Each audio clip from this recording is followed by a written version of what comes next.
এই ছেলেটি যখন নিজের মাথাটা একটি অ্যাকোয়ারিয়ামের ভেতরে ঢুকিয়ে দেয় তখন তার কানটা ঠিক মাছের মতো হয়ে যায়। এখানে থাকা সমস্ত মানুষের মধ্যেই ভিন্ন ভিন্ন পাওয়ার ছিল। তারা সবাই একসাথে বসে যে যার পাওয়ার দেখাতে বলছিল। তখনই তাদের মধ্যে একটি ছেলে কোল্ড ড্রিঙ্কসকে খুব জোরে একটা ফু দেয়, যার আঘাতে সেখানে থাকা টিভির কাঁচটি ভেঙে যায়, যেটি দেখে সবাই অবাকই হয়ে যায়।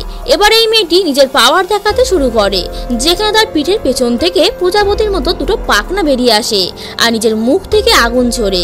তারপরে তারা সবাই এই ছেলেটিকে নিজের পাওয়ার দেখাতে বলে, কিন্তু ছেলেটি প্রথমে মানা করে।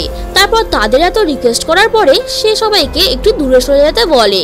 আসলে তার পাওয়ারটি ছিল খুবই ভয়ানক, যার আঘাতে সেখানে একটি মূর্তি ভেঙে চলে যায়। তখনই দুজন অদৃশ্য মানুষ একজনকে নিয়ে গিয়ে অনেক উচ্চতা থেকে নিচে ছুঁড়ে ফেলে দেয়, যেটি দেখে তারা প্রত্যেকেই খুবই ভয় পেয়ে যায়। আর কিছুক্ষণের মধ্যেই আকাশের উপর থেকে পরপর অনেকগুলো মানুষ নিচে পড়তে থাকে।